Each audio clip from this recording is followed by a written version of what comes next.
Hello friends, welcome to next tutorial in ChatGPT RPA series. In this blog, we'll demo the process of updating mouse columns across numerous files with a significant amount of data. Below in video description, you'll find links to GitHub source code and YouTube playlists. So let's browse to our GitHub RPA repository.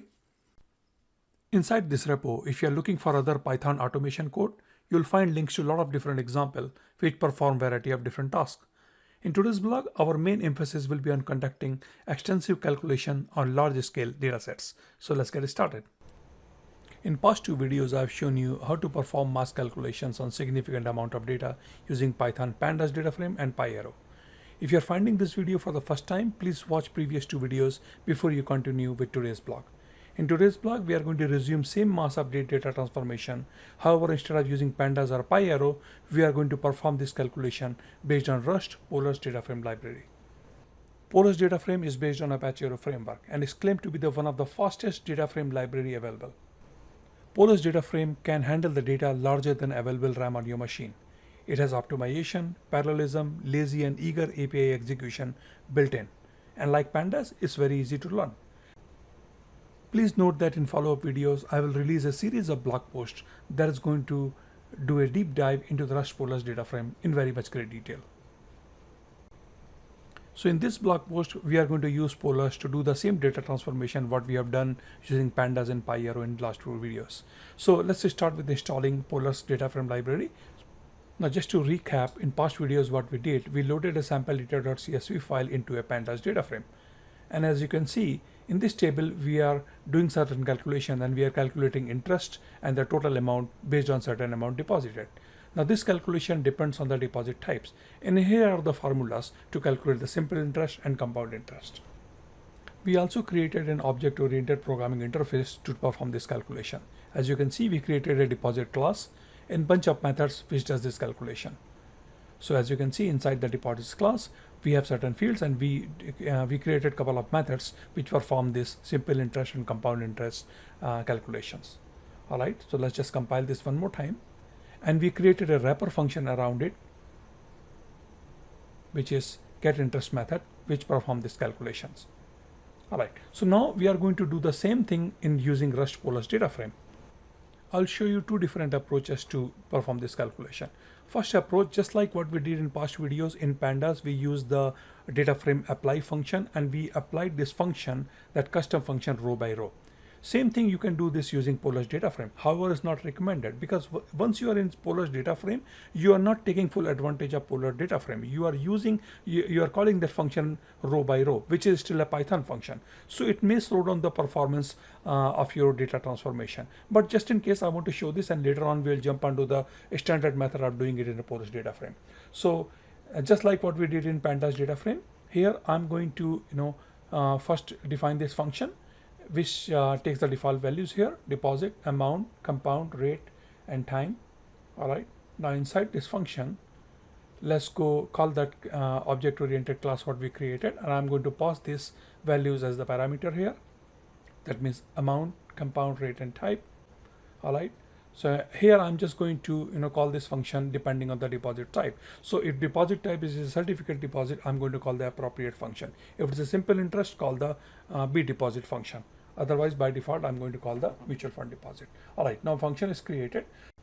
We'll call out the Polars DataFrame and we are going to do a select context. And I will going to cover what are context and expression in later detail today in follow-up videos, not today.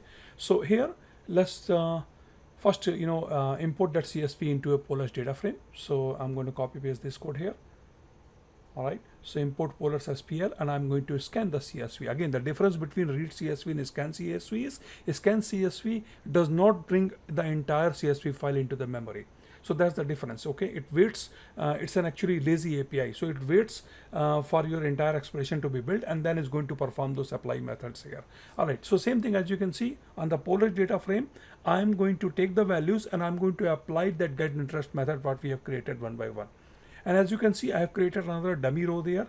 The point is what I wanted to show you that you can create two different expressions and run up both of them in parallel. So as a matter of fact, that's one of the main features of using Rust Polars DataFrame. It lets you create different expression, and it runs those expression in parallel, so that automatic optimizations parallelism is already built in inside the Rust Polar data frame. All right, so here that was an example how you call the custom functions inside a Polars data frame, but that's not the standard way of doing it. That code is equally slow. So let's start over. I'm going to import Polars SPL, and I'm going to read that CSV file into Polars data frame here. All right, so df polar equals to pl.scan CSV, and I'm going to give the path to that sample data.csv file here. All right, so here now that file, the content of the file actually is loaded into the Polars data frame. Again, the full content is not been uploaded. That's the difference between scan CSV and read CSV is. So next thing you want to do, if you want to glance through the data, you can always call a fetch method here. So df polars.fetch, and you can define the number of rows you want to see. Next step is we are going to recreate that simple deposit calculation inside that Polars data frame expressions. All right, so let's go review this one more time. So in our deposit class, we created a method which performs this simple interest calculation. This is the formula. So I'm going to copy this here. Let's review that formula one more time. So in mathematically, that's what we are doing. Principal amount inside that brackets 1 plus r times t divided by n. All right. So let's go back to our simple deposit calculation, and here I'm going to come back to this, what x0, 1, 2, 3, what this x array is. I will come back to this, but this is the formula what we want to recreate inside Polars Rust data frame expression. All right, so here first call the df polars, and I'm going to filter the data. So that means filter the data, pick only those rows where deposit type equals to simple interest. And then I'm going to, with columns means I'm going to include all the columns, plus I'm going to create some extra columns. So again, just to recap, it reads the df polars data frame, that means the entire data sets. It filters the rows which has only where deposit equals to simple interest. And then we are going to include, pick all the columns, and then we are going to pick the columns where we are doing the calculation. So for example, we are only doing calculations based on rate, time, deposit types, and the principal amount. All right, all the other values, that means interest and total, those are pre-existing, and we are going to store this in a separate column here. All right, so let's go reselect that. Here I'm going to select everything, and I'm going to exclude that all values. That means the values which have been pre-existing, we don't need those anywhere. Again, if you find this very confusing, this is, you can always eliminate that. You can only pick those 4 fields what you need: principal amount, rate, and time, and compound interest type. All right, so and here, as you can see, simply apply the lambda function here. But again, instead of calling that function, the difference is I'm recreating that function. So, and the whole point is, if you recreate those calculations inside the Polars expression, automatically optimizations is already applied. And that's the advantage of creating those calculations inside the expression. You can find link to this Jupyter notebook in video description below. I realize that this code may be little hard to follow along, so that you can download and review this code at your own pace. Now, just to recap one more time, including data transformation calculation inside Polars expression instead of calling it via a Python function will make it a lot more faster.